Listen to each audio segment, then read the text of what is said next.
breaking news. This man right here cannot be found.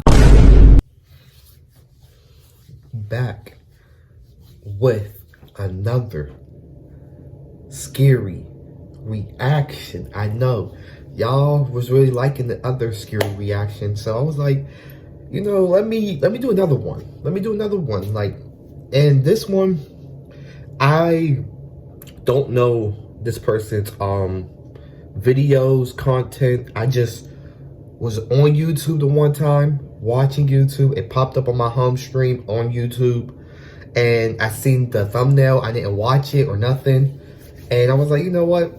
Let me react to this. So yeah, I wanted to see this.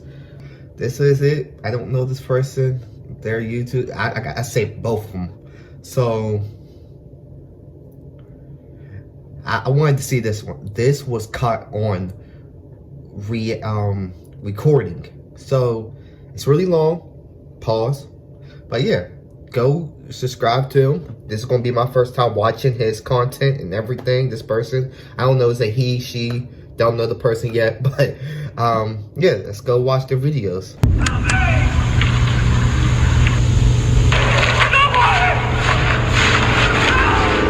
30 disturbing encounters, 7 levels.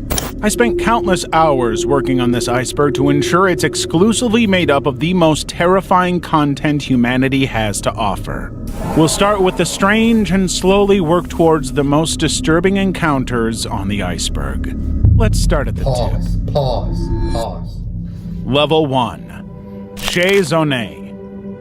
On October 9th, 2017, Shay Zonay took her daughter out for a cute day together, spending a few hours at the mall. But when they arrived at the food court, their fun day was about to take a very sinister turn. Shay had been filming the entire adventure, which she later uploaded as a 22.5-minute video, including an extremely unsettling, disturbing encounter. At the food court, Shay allowed her daughter to go play in the play area with all the other kids. But while she sat with the other parents, Shay started to notice something strange and kind of unsettling. An odd-looking man was hanging around the play area, looking right at Shay's daughter, along with 2 other little girls who were there with their mom, but no fathers. That is kind of a little bit, just a little bit weird, just a little bit, because one, if you don't have a kid there, one, why are you there? You know what I'm saying? And why are you looking? That don't make sense. Why are you there? That's the first thing. Whatever I was thinking about, that's the first thing. Why are you there? You don't have no kids. You should not be looking at these kids like this, bro. Weirdo. Initially, Shay assumed that maybe this man was the father of one of these children. Maybe, but let's see. But the more she watched her daughter play, the more she noticed that this strange man was pacing back and forth behind her, as if waiting to do something very, very sinister. And that's when Shay knew she had to step in and get out of there. Shay rushed in, picking her up and deciding that they had to go home right away. Obviously, her daughter was disappointed, but the risk and threat to her life were too significant to ignore. But when they left the mall, Shay realized that the creepy guy was following them. The man had come out of the mall just after Shay and her daughter and settled down on a bench to watch them pack up and leave. Fortunately, the man didn't do anything. He didn't make any move or threaten anybody, ultimately going in a different direction. But Shay was creeped out by him and his totally unreadable motive. It's possible that had she not moved quicker, something very, very bad could have happened here. That's bear charge. Before we go to the bear charge and shit, but that's true. If she never had the instinct to just leave, or to just leave, there would have been some bad things happen to her daughter or her. So wherever that man is at, hope that man's in jail. Put that nigga under the fucking jail cell. Leave him there. Leave him there. Don't give him out on good behavior. Don't give him out because he would do this and that. No, you stay in there, my nigga. I don't care. You're a weirdo. July 5th, 2020, Vahid Kosberg, a Swedish YouTuber, posted a video to YouTube. He wanted to share an experience he had on a mountaintop in Swedish Lapland with his dog Riley. Vahid had climbed to the top of the mountain for a camping adventure in the snow, but what began as a beautiful outdoor adventure of fishing and camping turned into something much, much more dramatic. At first, the video showed them enjoying the peaceful atmosphere and the environment with some calm fishing, but as the video goes on, the tone starts to shift. Suddenly, Vahid notices something strange in the distance. It's a bear, but it's much, much closer than it should be. Usually bears in this part of the world avoid humans, but they're notoriously unpredictable, and Vahid knows that. Suddenly he realizes the seriousness of the situation, especially when the bear starts to approach the campsite. It's clear to see Vahid's growing anxiety and desperate efforts to control the situation and minimize any damage that could arise. Anyone, I'm saying this right now, anyone who goes in the woods to do stuff like this, to go fishing, to go like camping and all that, I hope you be safe. Be safe. Because bears, bro, oh my gosh, bears, bro.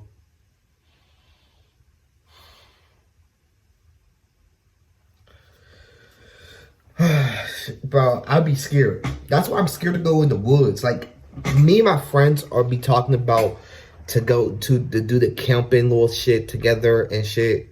But we might just do it in the backyard. I'm not gonna lie. Let's be honest.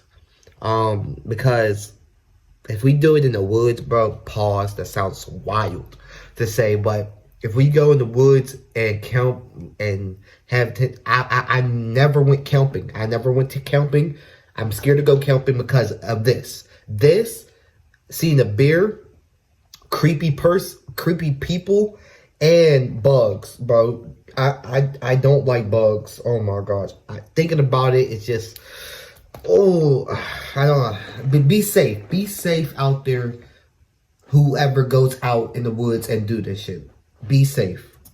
But the bear suddenly charges at the campsite, escalating the situation from just risky to outright deadly. The bear presumably thought that Vahid or Riley was a threat to his dominance and decided to attack before he could be attacked. But Vahid's survival instincts kick in just in time. Vahid knows that loud noises and confidence signal to the bear that the human is not prey, so he grabs rocks and starts throwing them at the bear while yelling, which turns out to be just enough to stop the bear from charging. The bear retreats back into the woods, leaving Vahid and Riley to process what they just witnessed. This could have ended much differently had Vahid not thought on his feet. It wouldn't be the first or last video where an innocent camper got killed by a bear because he underestimated the danger he was facing. Stealth camper stalked. The Northwest Wind is a YouTuber known for his love of stealth camping, a kind of camping where people try to slip under the radar in their camping spots. But tonight, his video was going to go very, very wrong in an unbelievably unsettling way. Damn. The Northwest Wind was stealth camping in a rural forest in the northwest of America, trying to slip under the radar without anybody noticing that he was there, as per usual. But when he pulled out his phone to start recording, he noticed a light shining in his direction. He knew immediately that this was not a good sign, but it was about to get worse and very, very intense very quickly. Outside his tent, he could hear people speaking, saying aggressive things, threatening him, harassing him. One of the worst possible situations for a stealth camper to have to endure. I don't know if they could see it or not through the tent. I don't think so. I'm leaning right up against the light, but somebody's walking around out there very close to the tent.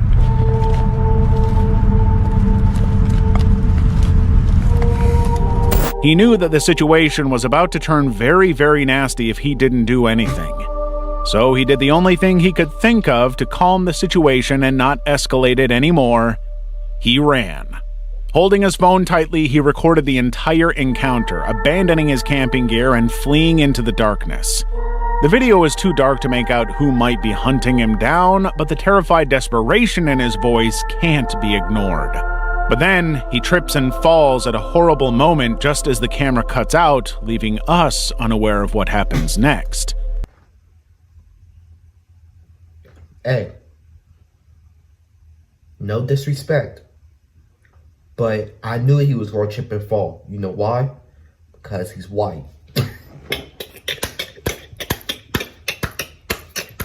Let me stop. I know a lot of people's going to get on me for that, bro. That's crazy. But let's be serious. Let's be serious. One, the people who came to rob him or do anything to him, bro, y'all disgusting, bro. Why? This man was just trying. This man just wanted to just camp. Why are y'all bothering this man for no apparent reason? Why? That's why I hate people like that, bro. Like, y'all want to rob niggas, take stuff from people for no apparent reason. That's why people can't have good things. That's why. Because y'all disrespected weird ass people. Because y'all always trying to take shit. Y'all just can't make shit by yourself. Y'all can't get it by yourself. Y'all can't not do it by yourself. Y'all just gotta take shit from other people. Be jealous from other people. But y'all can't do it yourself. Just look at you. All the good people, y'all move. Y'all move out the way. Y'all disrespected people. Yeah, I'm talking to you. Get your mind together. Stop thinking that you all that, but you're not. Because if you think, you're going to be right in jail. And you know who's going to sit in the same cell with you?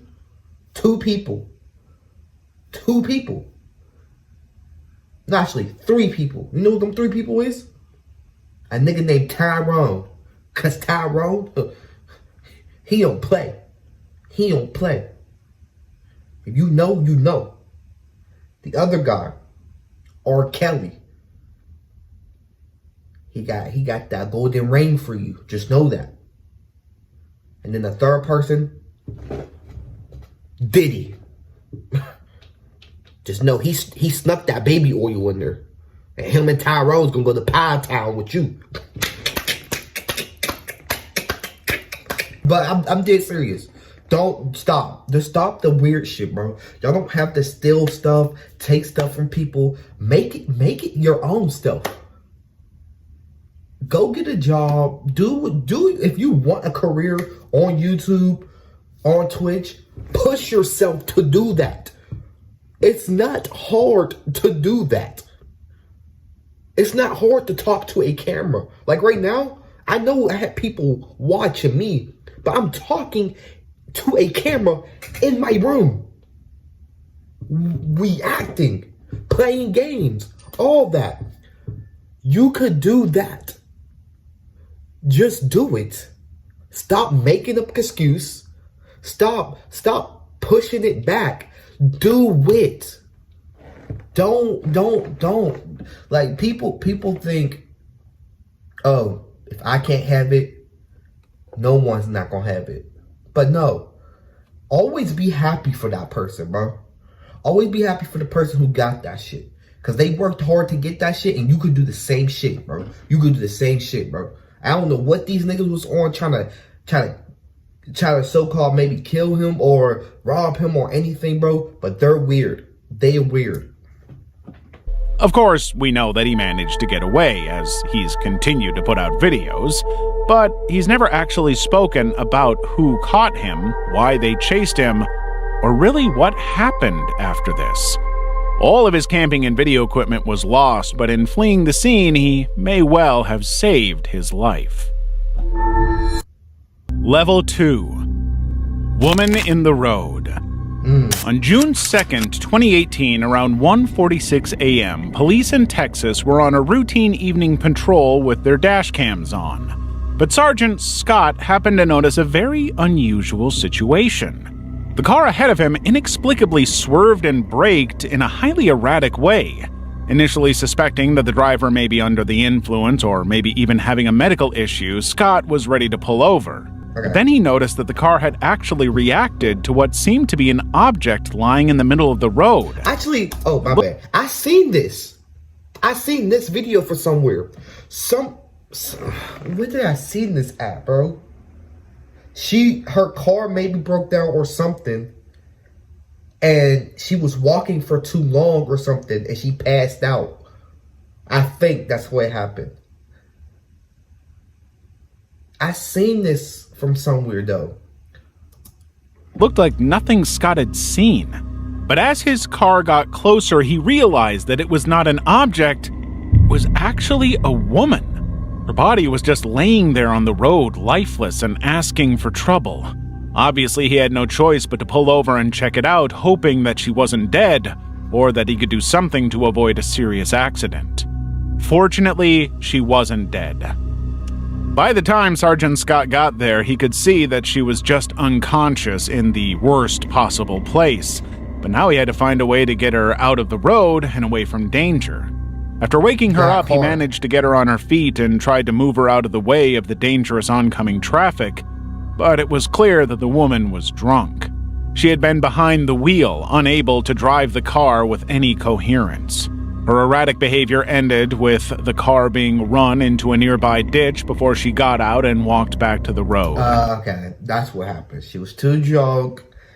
She crashed her car, and she was like, you know what, let me walk. And this bitch just passed out. Be safe. This is why I don't drink. I don't drink. I do that duck pack. That's all I'm going to say. I do that duck pack, but I don't drink. I'm a grown ass man. Like, I don't drink. This is why I don't drink, because I feel like getting drunk is weird. Not weird, like, it feels weird. I never got drunk, but how I've seen people, and I tasted before, it's nasty as fuck. I don't know how people still would drink that. It's nasty as hell. It stinks. Like, I'm sorry, I'm getting on y'all people who drinks, but 100%, I'm being 100% honest. I don't do that. But yeah, but this is why. That's why. And if you are drinking, drink somewhere that you know you're going to be safe. Don't drive. If you're drinking, just be like, you know what, bruh, can I stay over? Because I'm going to be really, like, drunk. I can't drive when I'm drunk. Can I stay? And yeah. But if you're going to a party and you have to go home after, don't drink a lot, and don't even drink there. I feel like just have a good time there. Maybe drink a little bit, like 2 shots, and then when you go home, just get you a little bit for the road. I said for the road. When you get home, get you some. When you get home, save it when you get home, and drink a lot of it when you get home, because now you're at home, safe, and you can pass out anywhere in your house. Just saying.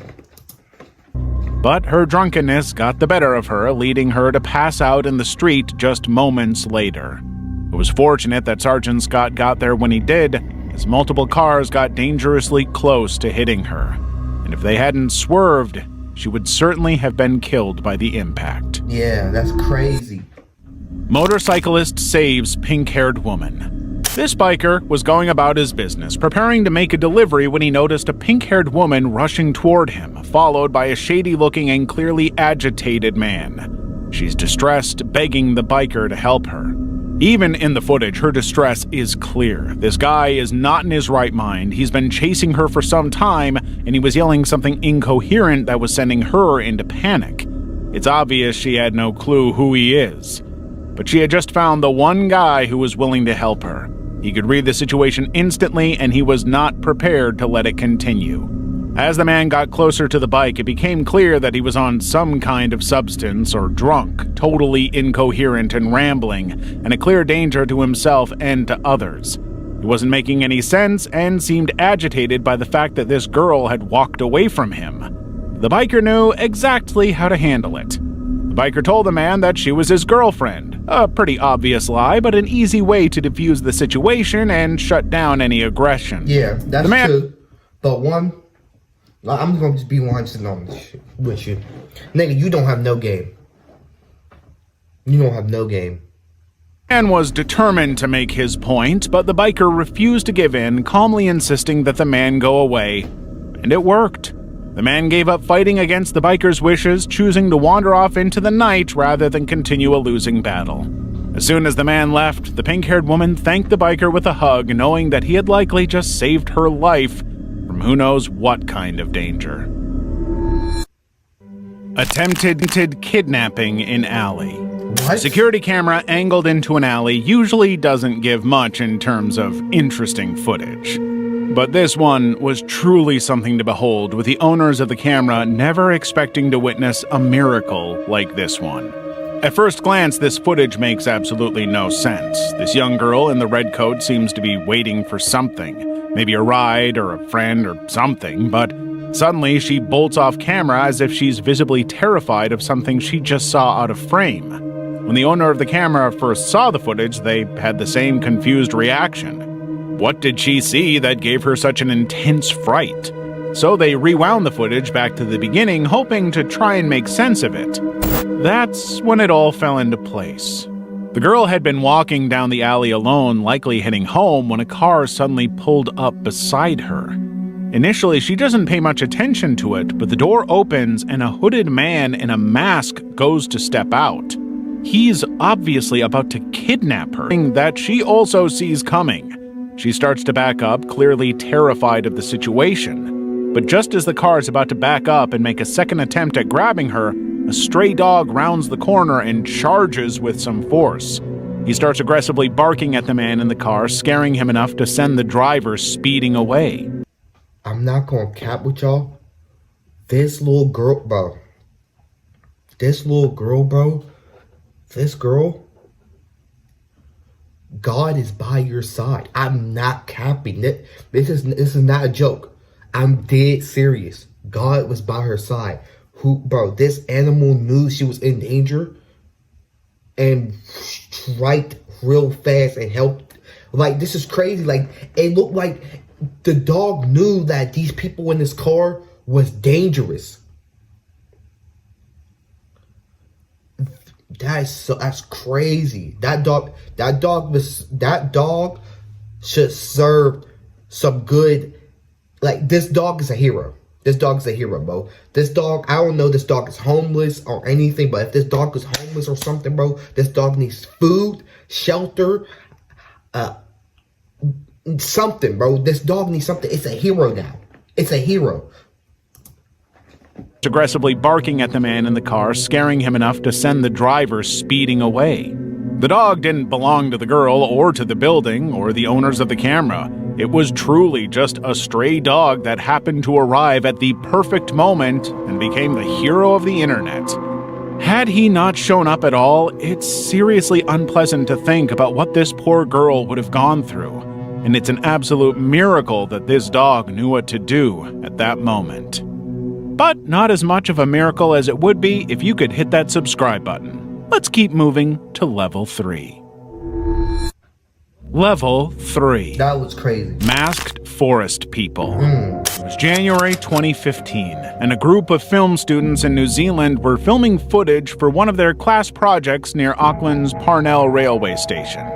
The footage wasn't anything particularly special, just authentic footage from the surrounding environment that they could use for their eventual project. Okay. But suddenly they noticed something strange and, frankly, unsettling. In the long grass beside the train tracks, they saw a couple, seemingly a man and a woman, both.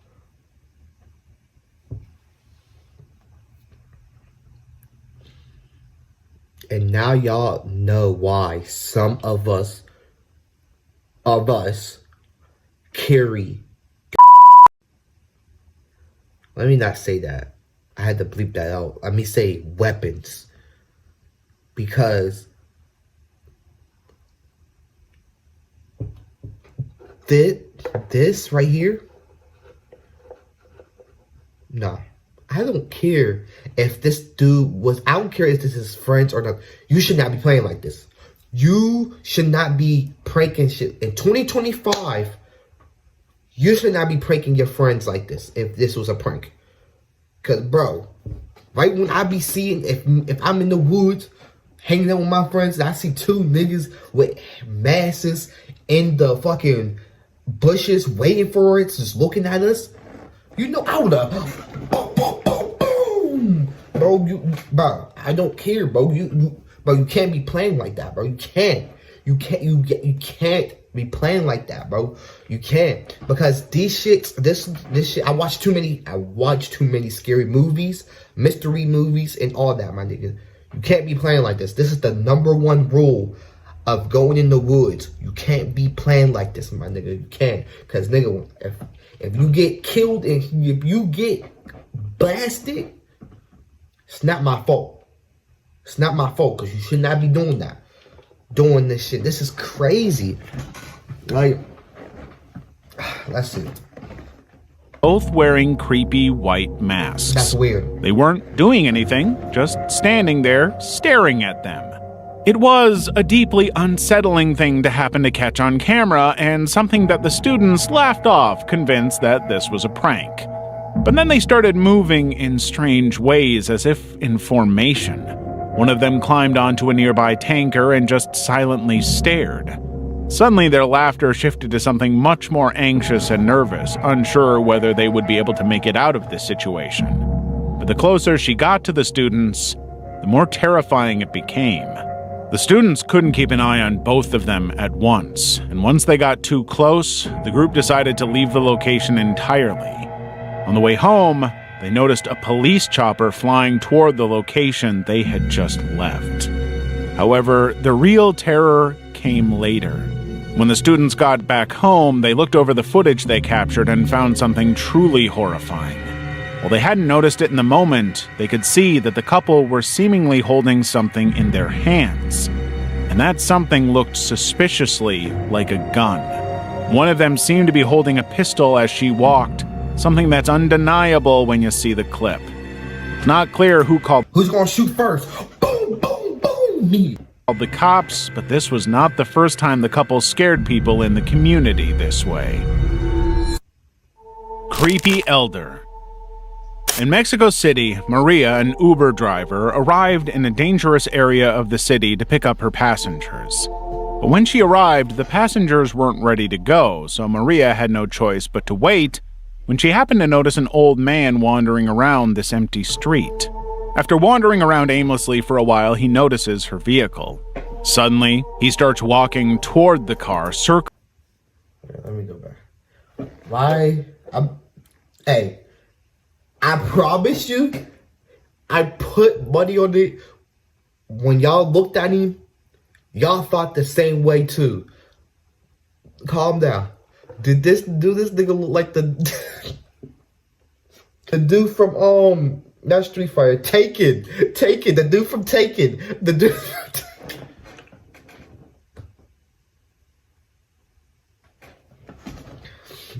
I have to stop. While he notices her vehicle. Suddenly, he starts walking toward the car, circling it for a little while before he escalates the situation, leaning in to stare inside right at Maria. But he doesn't see. I'm in my car. I see a nigga. It's dark in my car. He's trying to look in, right? Me, in my car, this is what I would have did. I'm in my car, right? Y'all the window, right? He's looking at me towards my window. I'm rolling the window down. Already have my gun right to the window right here to make him know I'm not playing. Move away. I don't know you, my nigga. I'm the Uber driver, but I know you're not the nigga who's trying to look for the Uber, my nigga. So, keep walking. Keep walking. And I want to roll my window right back up. And if he's still there, just know I'm open my door. Seem to do anything else. Obviously, Maria was deeply unnerved by the whole thing, which is exactly why she pulled out her phone to record the weird behavior. Nobody would have believed her if she told them what she had experienced.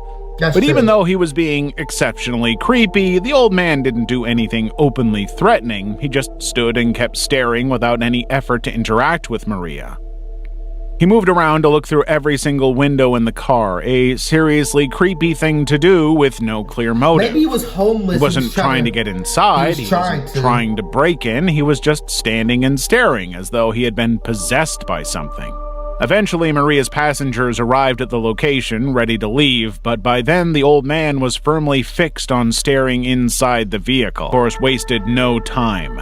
The second the passengers were inside, she sped off into the distance, leaving the old man alone and still staring blankly ahead of him. When the footage was uploaded, the internet was fascinated by the uneasy vibe of the whole clip. There's truly no rational reason for the old man to be doing this, yet he has no interest in stopping. It's highly likely he was on some kind of intense drug leading him to hallucinate something that wasn't there. Yeah. But that just means Maria and her passengers should be happy that the situation did not escalate. Yeah, true. Ghost door. Ms. Yara was minding her own business, feeding her baby on the couch while watching a movie. But suddenly, she noticed the kitchen door slowly opening on its own. Nobody else was in the house, there were no animals, no explanations for what could be happening. And that sent Ms. Yara into a serious visceral panic. Someone could jump out at any moment and possibly even kill her. Concerned that someone might have broken into her home, she stopped the movie and grabbed her phone, hoping to record whatever creepy phenomenon was happening before her eyes. The footage does pick up some creepy creaking noises that make it sound as though someone is wandering around the kitchen.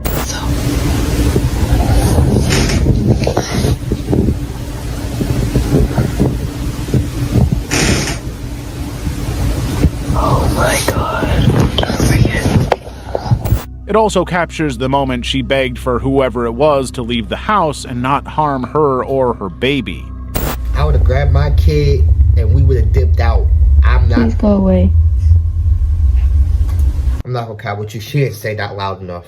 I'm not gonna lie to you. And this is why sometimes I'm not gonna lie. I can't say because I'm not in a situation like this. But I gotta be honest with you. I have to be honest with y'all. This is why sometimes I can't believe stuff of somebody telling me, oh, they're about to get robbed or something, or they seen a ghost, or they see aliens, because it's just how their reactions. You know what I'm saying? This girl, how she said, can you please leave? She said it like she whispered it. Like me, I'm being loud. I'm being like, leave right now! Leave! I would have been screaming. Bro, I would have been screaming. Like, these guys don't get it. Like, these guys don't get it. Like, who would sit there, right? If you was watching TV, somebody's trying to break into your house, and you gonna just say, can you please leave? Can you please leave? Can you please leave? Like, why am I saying it like that? I would have been screaming loud as hell. Like, bro, leave my house. I have a weapon. Like, bro, like.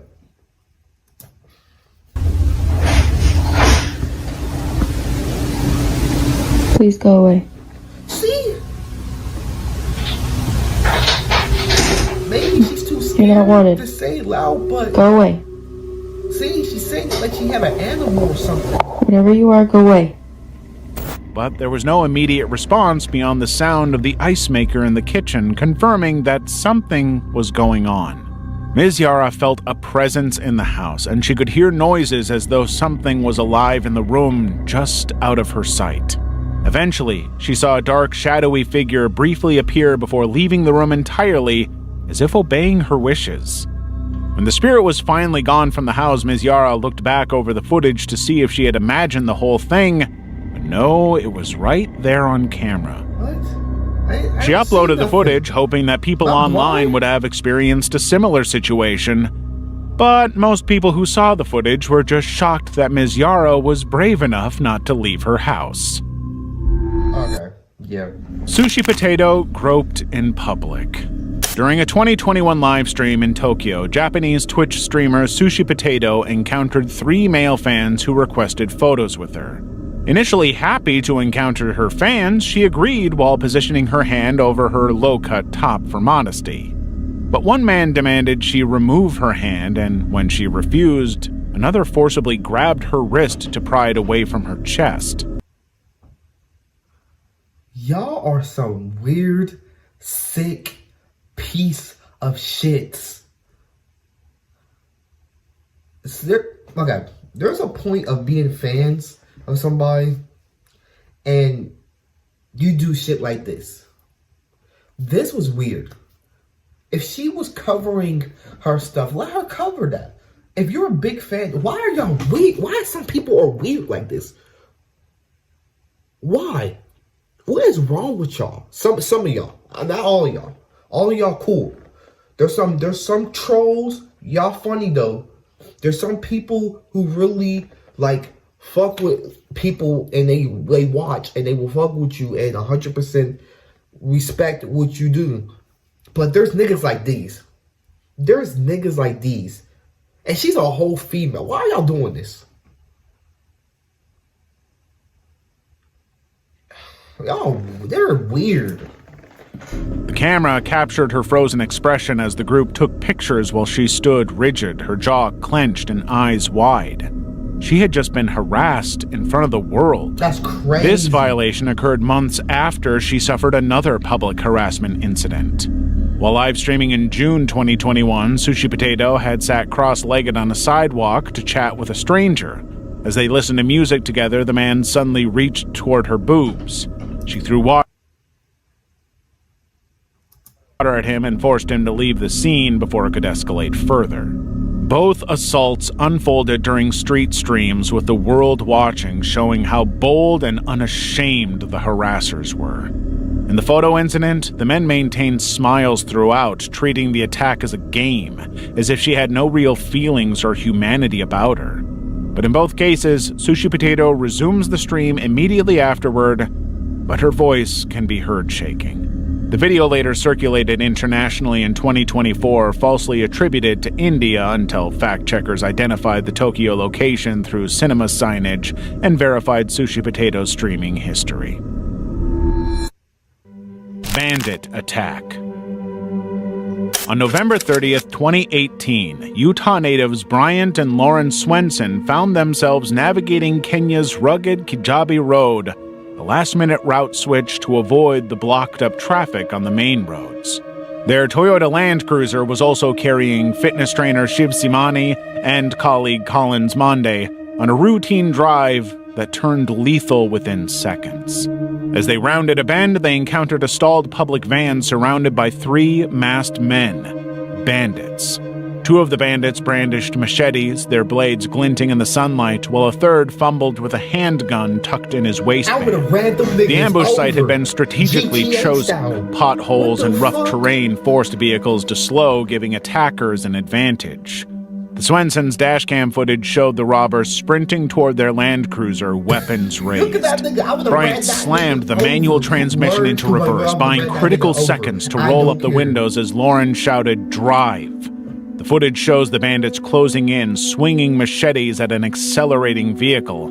But Bryant shifted gears again, lurching forward through a cloud of dust as their steel blades struck the car. The police opened fire on the gang just as they escaped the scene with their lives intact. That's crazy. Unknown to them, they'd passed 2 armed officers minutes before the attack but chose not to stop and pick them up, saving them from a potentially deadly firefight. Kenyan media later reported the ambush occurred along a known crime corridor, though the Swensons had no prior warning. Armed robbery in Nola. It was February 10th, 2025, and a couple was walking through the dimly lit streets of Broadmoor, New Orleans, just after 9:30 p.m. This surveillance footage captures the moment that their casual conversation abruptly stops as a hooded figure emerges from a side alley, blocking their path with a pistol aimed at chest height. The husband instantly steps in front of his wife, moving them around the front of a parked car to shield themselves from any potential injury. But the assailant, whose face is obscured by a black ski mask, gestures violently with the weapon, suggesting he's demanding something. But the messy audio makes it impossible to know.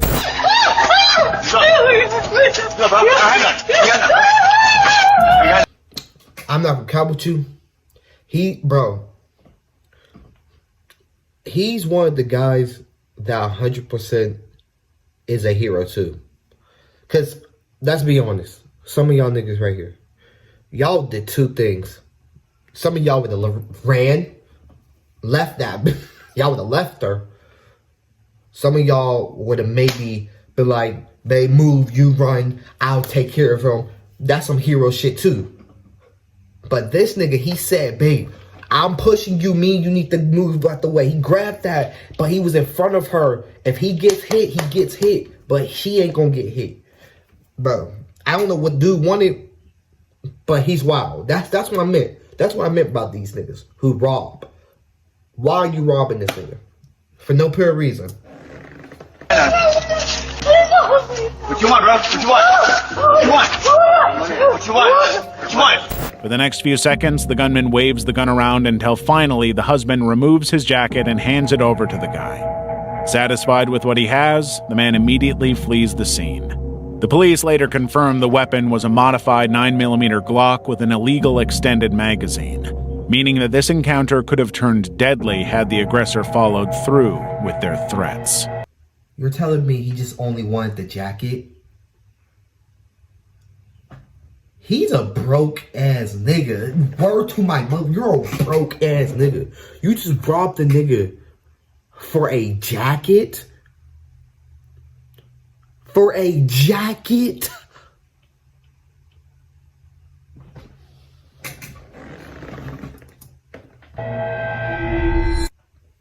Alyssa Vanilla.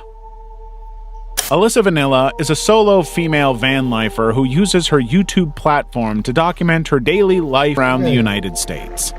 But this encounter was far more disturbing than any other she had ever experienced.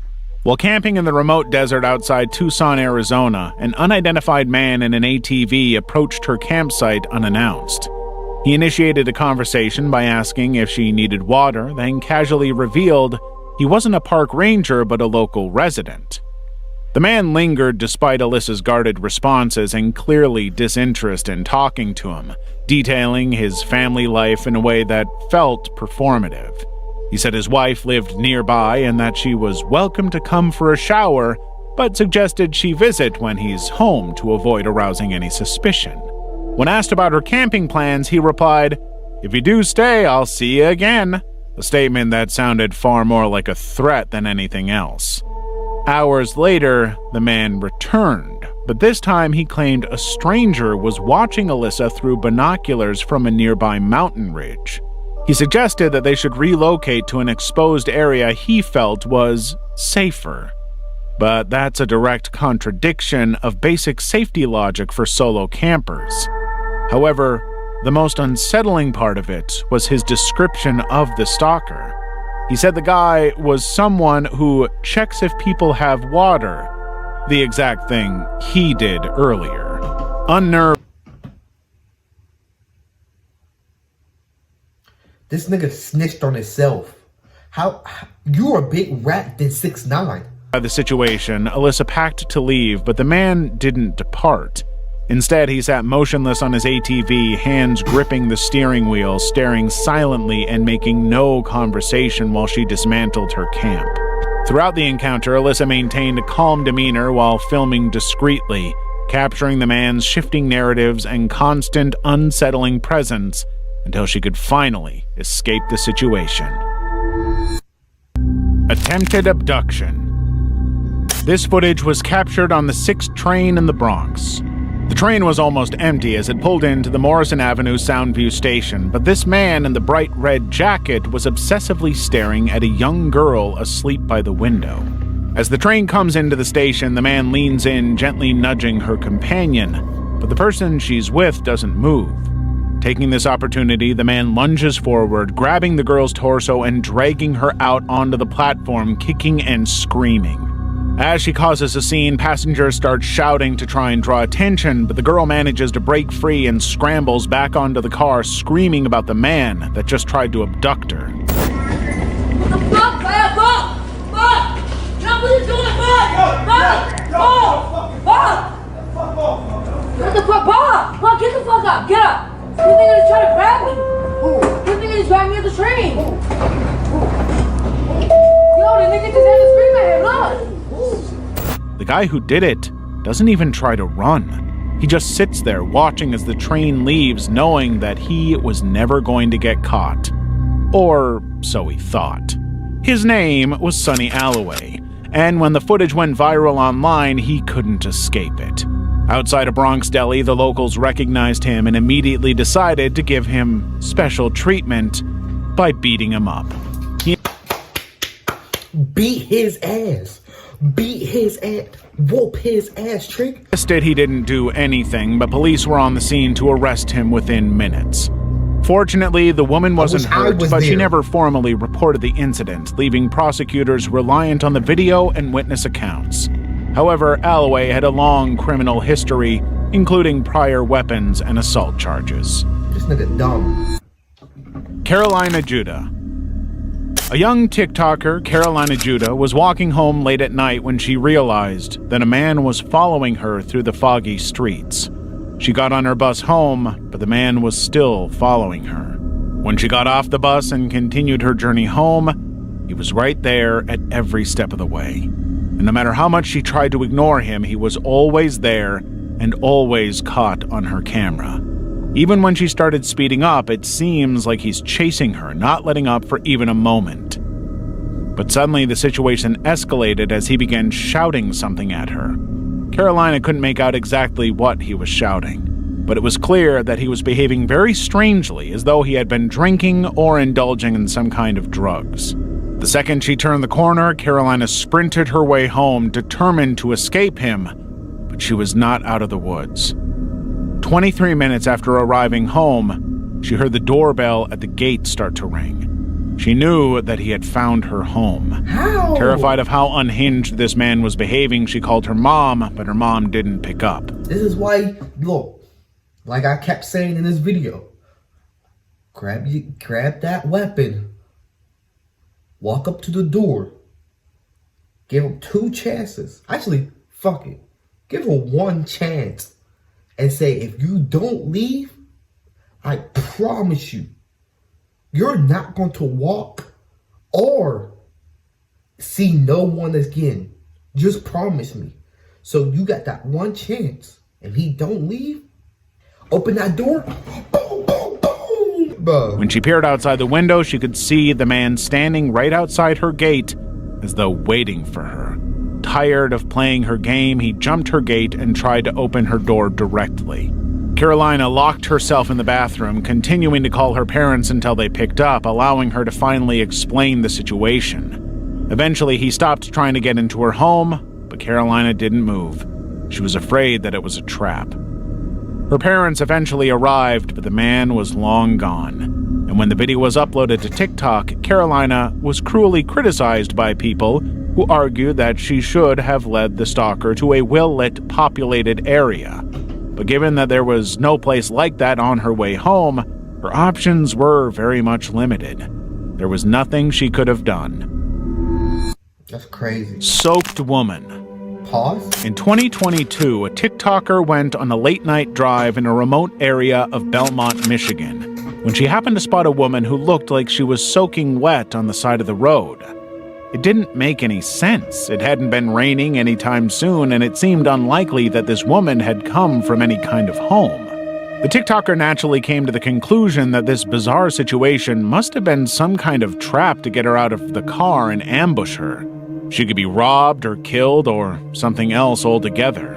So she decided to keep driving, but to call the police to inform them of the situation. When the officers eventually arrived at the scene, they found the woman on her hands and knees, still soaking wet. When they interviewed her, she was completely confused. She had no idea who she was, how she got there, or why, but the TikToker couldn't let it go. The next day, she drove back to the location and began looking around to try and figure out how exactly this woman could have gotten so drenched in such a dry area. She discovered a nearby river, which explained quite a lot about what happened. As it turns out, the woman was a missing person from Kalamazoo. She had no idea what had happened to her, where she came from, or even that she fell into the river or made it to Belmont. It was as though her entire week had never happened. That's crazy. Mom of 4. On February 10th, 2022, Calvin Crew climbed into Christina Spicuzza's Uber wearing a hood and mask. For the next 18 minutes, Christina's dashcam captured her trying to make casual conversation with a man who is clearly muttering incoherently. But then, he shifts to the center seat, yanks her ponytail, and presses a pistol to her skull. Despite the intense situation, Christina calmly begs him for mercy, explaining that she has 4 children at home. But Crew coldly replies, "I have a family too," before snatching her phone and ripping the camera from the dashboard. For the next hour, unseen by the severed cam, Spicuzza is forced to navigate deserted roads while Crew assesses her banking apps to steal her money. Detectives later reconstructed her final moments through GPS data and financial records, revealing transfers initiated under unthinkable duress. Her body was discovered 2 days later in a Monroeville wooded area, face down with a single gunshot wound to the head and her COVID mask still secured. The murder weapon, registered to Crew's girlfriend, was never recovered and remains lost. Investigators traced Crew through license plate readers, cell tower pings, and a fingerprint he left on the discarded dashcam. His girlfriend testified he'd used her account to order the Uber and later confessed to the killing during a FaceTime call. At trial, prosecutors presented the harrowing video and testimony from Spicuzza's partner, who reported her missing when she failed to return home. On February 10th, 2025, exactly 3 years after the murder, the jury convicted Crew of first-degree murder after less than an hour of deliberation. Level 4. Home Invasion.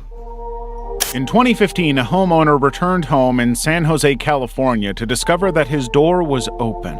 Somebody had forced their way into his house, stealing some of his most precious valuables but leaving not too much damage. However, the investigating police strongly advised the family to invest in a security camera system to protect themselves from any future incidents that could repeat. So they took the advice very seriously, installing a number of cameras to keep an eye on the situation. Months later, in that same year, those same cameras happened to capture one of the most horrifying, stressful situations the family had ever experienced. At 10:55 a.m., 2 burglars arrived at the house, walking around the back of the property and discovering an unlocked sliding door. They quietly slipped inside, unaware that they're on camera the whole time. I've seen this. They immediately went to the kitchen, taking a look around for anything valuable to take with them, and also to grab some knives in case they happened to encounter an unfortunate member of the family. Like, for example, the woman who was home alone with her baby upstairs. The 2 burglars severed the phone line, ensuring that the woman cannot call for help. But that's when they heard the noises of the baby upstairs. Immediately, they rushed upstairs, following the sounds to the woman's bedroom. But by the time they got there, the door was locked, with the terrified mother inside cradling her child. Fortunately, the lock was strong enough to hold. No matter how hard they tried to break down the door, it just wouldn't give. They couldn't get inside. And even if they did, the mother had locked herself in the bathroom. But then, she revealed that she already called the police before they cut the phone line. Realizing that the cops were on the way, the men fled the house in seconds. Concealing the knife, they disappeared into the distance. Police reports later confirmed that one suspect surrendered himself to authorities shortly after, revealing himself as a 17-year-old man. He was placed in custody at juvenile hall. But the homeowner, despite being shaken about what happened to his wife, was relieved that the situation was prevented and publicly praised the security cameras for making justice possible. Rachel Navarro. TikToker Rachel Navarro was in a very unusual situation in her new home. She had moved into her new apartment not long before the video, but there was a very unsettling trait that she didn't anticipate. She said she was just sitting alone watching something on her computer when she happened to notice something strange going on. The door was shaking and moving as though someone on the other side was trying to get in. Oh, okay. When she looked through the peephole, she was convinced she could see someone on the other side, so she grabbed her phone, starting to record the entire situation as it unfolded. For hours, she had heard noises and bizarre movements going on outside. But whenever she went to check it out, she saw nothing outside. Damn. Nobody was around, and there was no clear source of the sound. When she called out, "Hello," all she could hear was the unsettling sound of someone breathing heavily on the other side. With the camera capturing every moment, Rachel decided she was going to open the door and find out once and for all. No. But once again, when she opened the door, nobody was there. Wait, what? The hallway was completely empty. The breathing and the shadow she saw through the peephole were completely gone. But the noise didn't stop. Hold on. I'm going out there.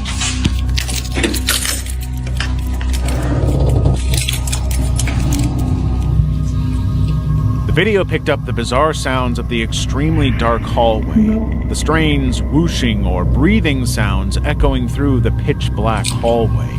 When she posted the video on TikTok, the responses were all overwhelmingly creeped out by what they were watching. While some were convinced that she had witnessed a ghost, others said that she was being stalked. But pretty much everybody agreed that the only way Rachel would be safe would be to get cameras, or, if she was really uncertain about what was going on, to contact the police before it was too late. That's facts. That's crazy. Attempted kidnapping. In New York, a group of kids were playing happily outside their home. But suddenly, a car pulled up and a strange man got out, opening the trunk of his car. This unfamiliar bald man started talking to them, approaching them, and inviting them into his car. These kids were immediately unnerved by the creepiness of this man. How many kids are there? 1, 2, 3, 4 of them? Look like 4 of them. And it's one of him. Promise you, my age, if I was their age, my time, promise you, we are beating his ass. We are whooping that nigga's ass. I don't care. We beating that nigga's ass. One, we might tell our parents. For our parents now around and anything, just know we are whooping your ass. We will pick it up. We can pick up a stick. One of us will have the hands. One of us gonna have the hands. We gonna bop you right in that bald ass head of yours. But just know the other one's gonna have the stick or a weapon, and we gonna blast your fucking head in. You're not putting us in the back of a trunk and kidnapping us, my nigga. Word, like, that's crazy. Like, why? What goes on to a kidnapper's head? Why would you want to kidnap kids? Like, what is your deal of kidnapping kids? Like, go get a job, have a family, find some girls, and just live life. Why are you sitting here kidnapping kids? You're dumb. Like, that's dumb. And smart enough to know that if they get into that car, nothing good is going to come of it. They have to get out of this situation immediately. So they quickly ran up the steps to try and get away from him, hoping that he would take the hint and leave the scene. But even though the kids were fleeing into the house, the man had already committed. His trunk was up, waiting. No parents were around. He was not about to give up so easily. The surveillance camera captures the moment as he calmly walks up the steps, hands behind his back. He had no idea he's being recorded as he stops outside the door, peering through the gate. He's slow. The man tries to force his way into the house, pulling the gate open and entering, but the kids had already locked it, protecting themselves from this seemingly deranged predator. He cannot get in. He cannot hurt them. Angry, he tried to pull it with both hands, but the lock was too strong. These kids knew exactly who he was before he even opened his mouth. Now they were out of reach, and he was not going to get inside anytime soon. Half convinced they would just come back outside, the man hangs around by the gate, clearly frustrated and disappointed that he couldn't achieve his sick, twisted goal. He'd acted too slowly, targeting the wrong kids for this to work. 'Cause he's slow. Eventually, realizing that the ship had sailed, the man had no choice but to get back into his car and leave the scene, presumably on the lookout for his next targets. Woman in the attic. For months, Joe, a New Yorker, was convinced he had a problem in his Fukuoka apartment. Every night, food was going missing. Rice portions shrank, snacks disappeared from sealed cabinets, milk cartons emptied overnight. He checked the windows, the door locks, and reinforced them, but it kept happening. He was sleepwalking and just couldn't remember what he was doing. But then, the kitchen utensils started turning up in strange locations that made no sense. He started hearing floorboards creak at night. Half convinced he was going insane, he installed motion-activated cameras linked to his phone, scanning the feeds during work breaks. Weeks passed without any triggers, but then a midday alert showed his living room TV flickering to life. And there, on the screen, he saw a woman in mismatched layers standing inches from the lens, methodically wiping crumbs from his coffee table. She was moving like a ghost. Security footage timestamped 3:14 a.m. captured her sliding vertically from a storage closet above his entryway. She rationed his leftovers, ate standing at the sink, and scrubbed dishes before retreating back into her hiding spots whenever she heard him. Daylight hours found her curled in the 60-centimeter wide closet space, surrounded by water bottles and a threadbare blanket.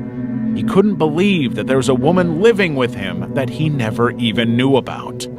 Joe went and reviewed older clips to discover that she'd laundered his towels and organized his shoes. She'd showered while he slept 2 meters away, with steam still fogging up the bathroom mirror at sunrise. But police discovered no forced entry. She didn't break in. The woman had just taken advantage of an unlocked door a year prior. She left no fingerprints on valuables and no traces of her presence beyond a faint indentation in the closet's dust. When the police turned up for a surprise inspection, they found her nestled in the compartment.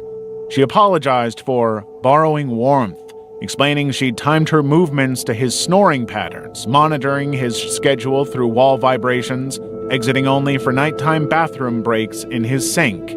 And Joe never had any idea. Shadow in an abandoned school. YouTuber Chris made the brave decision to go exploring in an abandoned school at night. Stories around this school had centered on some very sinister goings-on inside, including sacrifices and worse.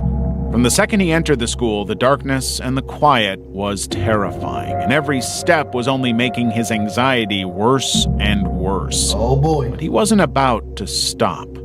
His breathing gets more and more intense throughout the video, but suddenly the vibe changes. He's convinced he can hear footsteps, someone moving around the building not far from where he is. But whenever he turns to the sound, he can't see anything. Chris continues exploring, determined to try not to let it get him overthinking. But then, in a moment of pure coincidence, he turns around and notices a shadow moving around. Yet when he follows it, whoever there is gone. There's no door there to escape through. What he saw was impossible. There could not have been a human there, or he would have found it. Chris is so terrified by this point that he decides to climb to the roof to see more and catch a quick breath. He knows that if the police catch him, he's in trouble. And whatever is inside the school is so terrifying and unknowable that he doesn't want to hang around anymore. So he decides he has to leave. The night has scared him too much to push forward. Chris makes it out safely, but he'll never forget this encounter. When he uploaded the video to YouTube, his followers were all convinced that what Chris witnessed was not human, but a ghost or something far, far more sinister. Level 5. Woman attacked by tiger.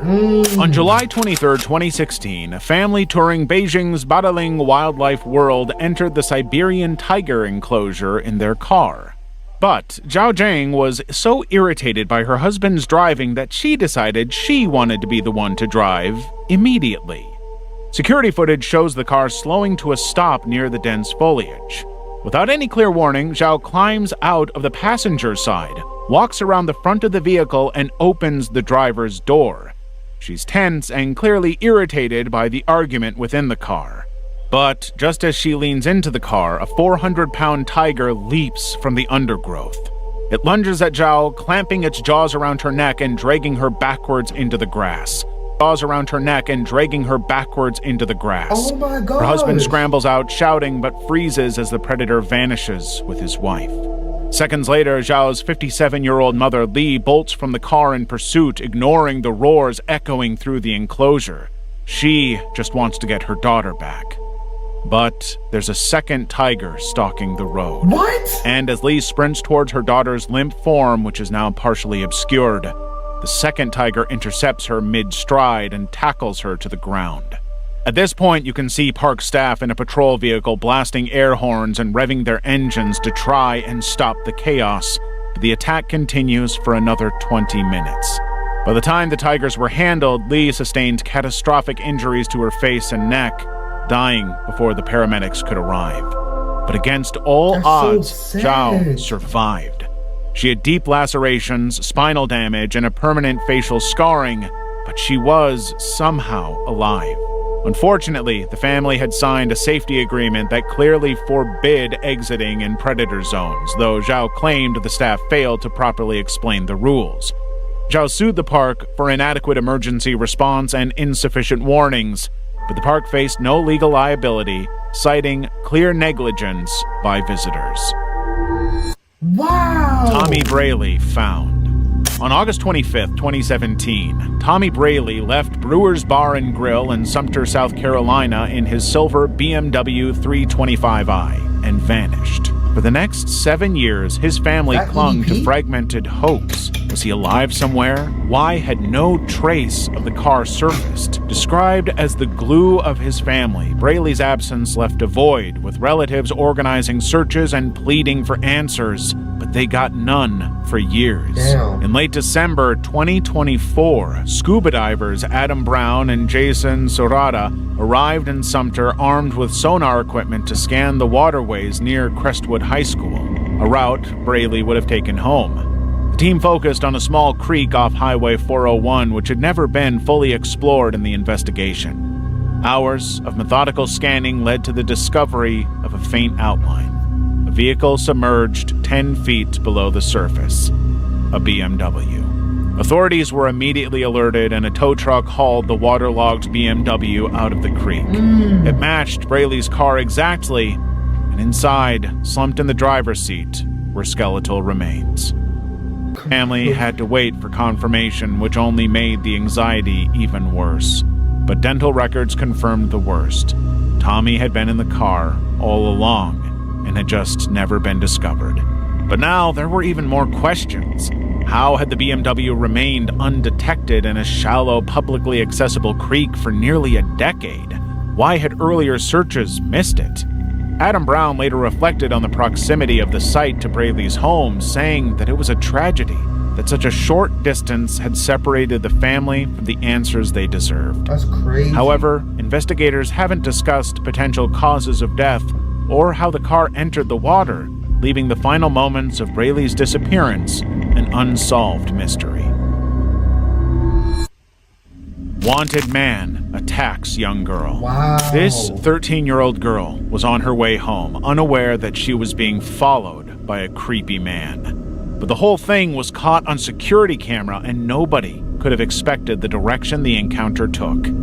Seeing an opportunity, the man approached the girl at her front door, claiming that he was lost and needed help finding his way home. But the girl knew something was off. She immediately rushed into the house, but couldn't move fast enough.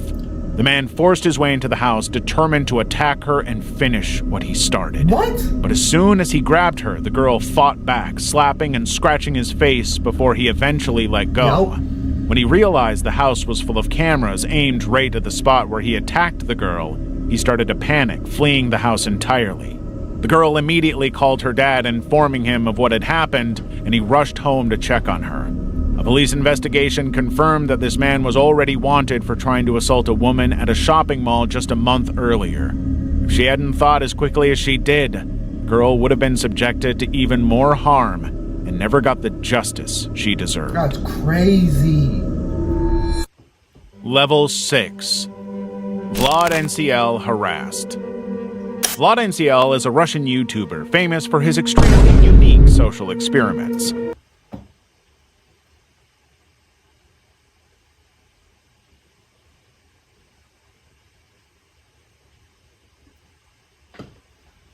I gotta hear that again.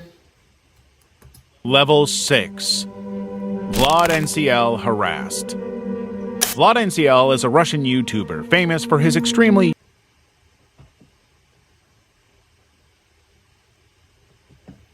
Only way. Okay, I have to keep it 100 with y'all. Okay, y'all my subscribers, y'all family. I gotta keep it 100 with y'all. See, I looked at this. I was looking at it. I was like, "Damn, okay, you got some boobs on her." Like, and then when he said "he," I'm all like,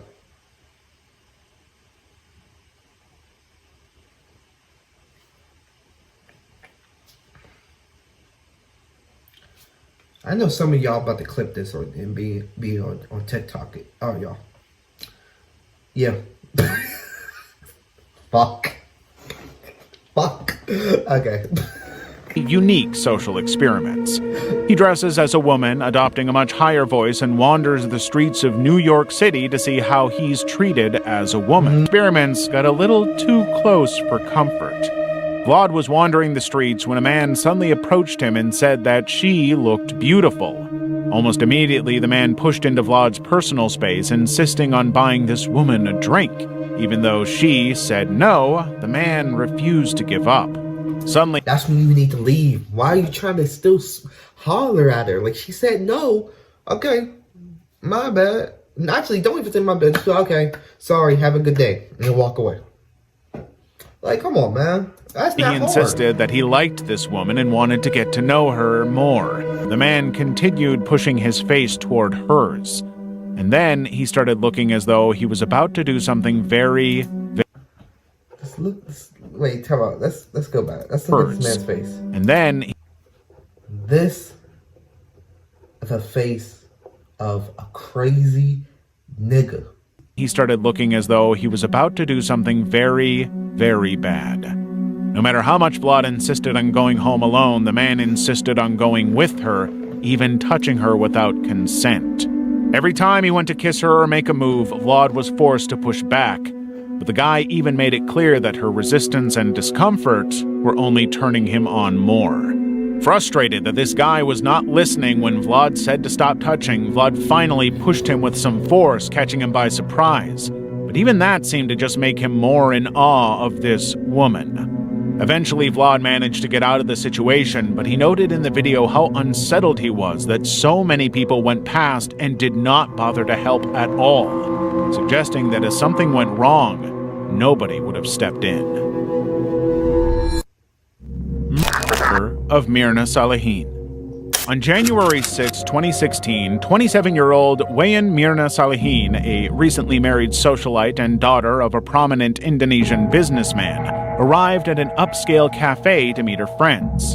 The CCTV footage shows one of her friends, Jessica Kumala Wongso, arriving almost an hour early, securing a table and ordering a Vietnamese iced coffee for Myrna, alongside 2 cocktails. Before Myrna and her other friend Hani arrived at 5:16 p.m., Jessica positioned shopping bags on the table, partially obscuring the camera's view of the drinks. Myrna took one sip of the coffee, grimaced, and allegedly said, "It tastes awful." Suddenly, within seconds, she clutched her throat, convulsed violently, and foamed at the mouth as her body slumped to the floor. Hani and the cafe staff rushed to help, but Jessica stood motionless, repeatedly rubbing her palms and inexplicably accusing the staff of poisoning her coffee. Myrna was declared dead en route to the hospital, with initial autopsies suggesting cyanide poisoning despite conflicting toxicology reports. Unfortunately for Jessica, cyanide is known to be irritating to the skin, and and she was caught on camera rubbing her hands. The grainy CCTV footage became a focal point of the trial. Everything that Jessica did before her friend showed up, adjusting the bags, handling her purse, and waiting alone with the drinks, was increasingly viewed as highly suspicious behavior. Prosecutors argued she used the bags to hide pouring cyanide into the coffee. Witnesses noticed how calm Jessica was during the chaos, contrasting sharply with Hani's panic. Something was off. But while Jessica was sentenced for the murder, the outcome was never fully determined. The lack of clear evidence meant that it was impossible to say whether or not Jessica was guilty or not, leaving it open to public interpretation. Doreen Erbert. That's crazy. On Halloween night, 1984, Doreen Erbert, 8 months pregnant, stayed home with her 4-year-old daughter Deanna while her husband Charles left the house to make a quick errand. Okay. But during this time, a harsh knock at the door interrupted the evening. When Doreen opened the door, she found herself face to face with a man in a cartoonish wolf mask wielding an 18-inch machete. She screamed at him to get out of the house, pushing Deanna behind the couch to protect her. The attacker used the blade to slash Doreen's abdomen with such force that blood sprayed the ceiling and walls. When Charles returned later, he found the front door unlocked and Doreen dead in a pool of blood, her left hand severed. Their unborn son had been expelled from her womb, laying nearby with a severed leg and fatal chest wound. No! Blood soaked the floor, walls, and a grinning jack-o'-lantern on a stool. Deanna was the lone survivor, telling her dad how the masked man threatened to come back and finish the job if she spoke about what happened. The police followed a blood trail from the Erberts' home across a pedestrian overpass to William Michael Dennis's neighborhood. They found him bandaging deep cuts on his right hand. Inspecting his house, they found that his garage washing machine contained blood-stained clothes, and his truck's steering wheel was marked by smeared blood. A wolf mask, matching the one worn at a prior Halloween party and left at the crime scene, also appeared in photos inside Dennis's closet. Receipts linked him to a machete matching the murder weapon. The evidence was overwhelming. He also happened to be Doreen's ex. Dennis claimed... Bro, that's crazy. Because I was thinking that in my head, like, there's no way a nigga just found the right, like, just come here and just kill her and then rip out the baby like that. There had to be, like, a crazy ex or, like, a crazy, like, guy who liked her. And that's crazy. I thought about that in my head. I should have said it. He'd accidentally cut himself with a kitchen knife, but autopsy reports confirmed Doreen and the fetus died from chopping wounds inflicted by a heavy blade, and neighbors reported seeing a wolf-masked man stalking the Erbert Street earlier that night. When he was finally forced to stand trial, Dennis's psychiatric defense cited delusions stemming from his son's drowning 4 years earlier, which he inexplicably blamed on Doreen. But he couldn't save himself from justice. Put that nigga under the jail cell. Kidnapping of Sarah Everard. On the evening of March 3rd, 2021, Sarah Everard left a friend's house near Clapham Common, London, at 9:00 p.m. CCTV footage captured her walking alone towards Brixton, speaking to her boyfriend on the phone for 14 minutes. At 9:34 p.m., a London bus camera recorded her standing with a police officer near a white Vauxhall Crossland with flashing hazard lights. The officer was the off-duty Metropolitan Police Officer Wayne Cousins, who presented his warrant card and falsely arrested her for violating COVID-19 lockdown rules. He handcuffed her on the pavement and forced her into the vehicle. With his hostage in the car, Cousins drove 80 miles toward Kent, switching cars in Dover shortly before midnight. By 12:57 a.m., his phone was locating him in remote woodland near Ashford, where he raped Everard before strangling her to death with his police-issued belt. Security cameras later captured him at a Dover surface station at 2:34 a.m. He was buying drinks with nobody even thinking to suspect that this man had a woman's body lying dead in the trunk of his car. He transported her body to Hodes Woods, a piece of land he owned, stuffing her remains into an abandoned refrigerator, dousing it with gas and flammable materials. Over the next 3 days, Cousins maintained his routine, attending a dental appointment with his children, emailing his supervisor about his work stress, and returning to the woods to incinerate Everard's body to fully remove any evidence that could be traced back to him. On March 5th, he purchased builder's bags from B&Q, using them as weights to submerge her charred remains in a pond. It wasn't until later, when investigators traced his movements through all of these cameras, that they saw the true extent of what he did and caught him on camera disposing of Everard's phone in the River Star. Sarah's family reported her missing on March 4th. By March 10th, dental records confirmed her identity after police discovered the bags in Hode's Woods, all but proving that Cousins was responsible.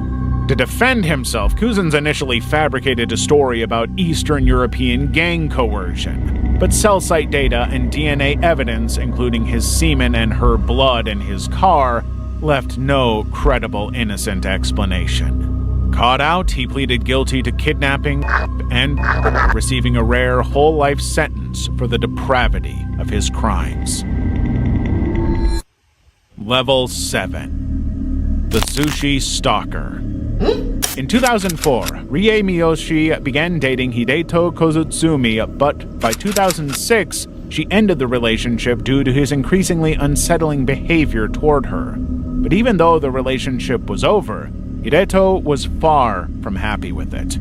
Over the next 4 years, Hideto's fixation only intensified. By 2010, Rie reported him to the police for relentless stalking and threatening emails, which included words like, "I'm definitely going to kill you." Yet, despite her pleas, authorities took limited action, arresting Hideto only in June 2011 under Japan's anti-stalking law. He received a suspended sentence for his actions. But unbeknownst to Rie, critical mistakes were unfolding. During Hideto's arrest, police accidentally disclosed her new married name and address while reading the charges against him. He immediately used the information to his benefit, hiring a private investigator who tricked Zushi city officials into revealing her location by posing as her husband.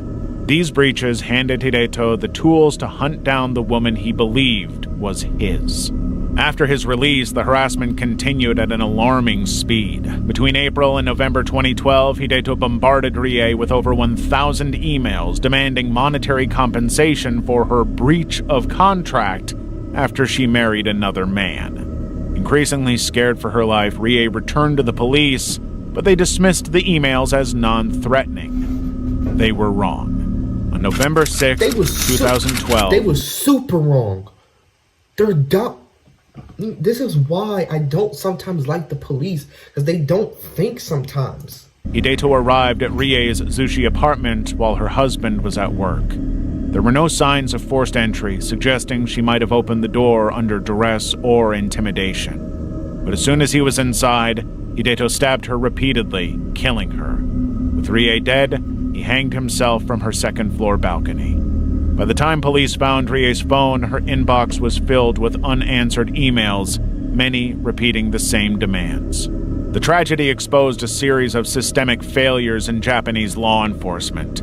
Lax enforcement of stalking laws, careless handling of victim information by authorities, and loopholes allowing perpetrators to exploit third parties like private investigators. Rie's attempts to rebuild her life were futile because the system had no interest in protecting her. That's crazy. If you're a fan of... I hope y'all really like this reactions that I be doing, because y'all was liking and commenting down the other one. So, hey, if y'all want to see me do more reactions, I'll do them. Like, I read comments a lot. Damn, my hair.